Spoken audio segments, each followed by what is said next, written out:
The core mission behind Fred Korematsu Day is, of course, education. Ling Woo Liu, director of the Korematsu Institute, is here now to share with us how Fred Korematsu Day has opened a major window to introduce the Korematsu story into classrooms.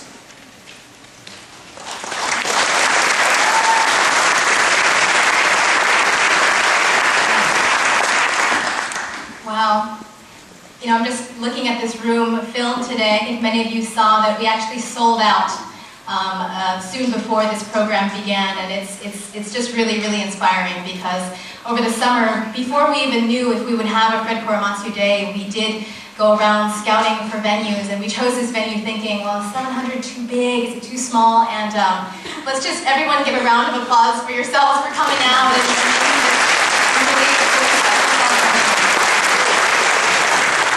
After former Governor Schwarzenegger signed the Fred Korematsu Day bill on September 23rd of last year, work at the Korematsu Institute kicked into high gear.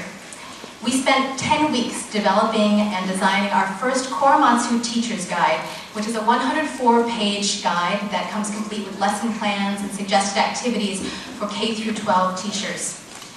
With the help of our education manager, Evan Goldberg of the Alameda County Office of Education, we worked with school boards and county offices of education all around the state to find out which teachers in California would be on board to teach the Fred Korematsu story before this first Fred Korematsu Day.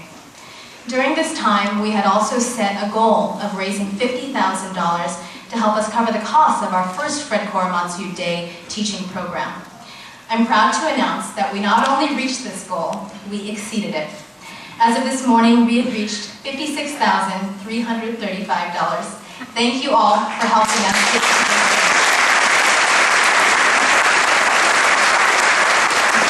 Earlier this month, we converted our office into a mini factory where we assembled hundreds of teaching kits that included our teacher's guide, multiple videos, a Fred Korematsu Day poster, bookmarks, and pencils for the elementary school students.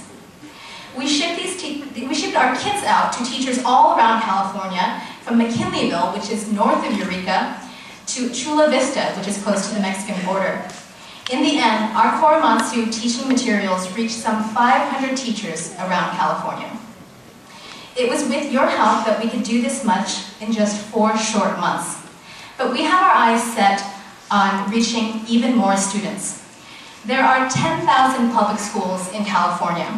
Now, if you multiply that by the number of history teachers and English teachers in each high school and each junior high, and the number of classrooms in each elementary school, you can see how far we have to go. But we can get there, one classroom at a time. Each kit costs us $40 to produce and distribute.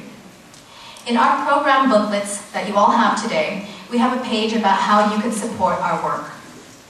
I ask you to consider giving a kit to a classroom, or to give a handful of kits to an elementary school or to the history teachers of a high school or a junior high. Just imagine the difference we can make when children grow up learning Fred's story. Today's very special event is possible only because of our many supporters. To our foundation, law firm, corporate, and many individual donors, thank you. To our steering committee, to the ALC staff, and to the educators that helped us create our first Korematsu Teacher's Guide, thank you. To the San Diego team, the assembly members, the organizations and individuals who worked so hard to pass Fred Korematsu Day, thank you. Lastly, I want to give a big round of thanks to all of the organizations and media that helped spread the word about today's event. The 36 volunteers that you see around you, behind you, and who are in the lobby, who are helping today, and to our 2010-2011 first class of Korematsu Institute interns, Ji Hyung Kim, Sunny Kim, Ashlyn Kong, Claudia Leung, Christine McFadden, Aya Jennifer Sakaguchi, and Winnie Wong. I also want to thank Karen Korematsu, who's been such an inspiration to work with on a day-to-day basis. You have all been an amazing team to work with, and I thank you.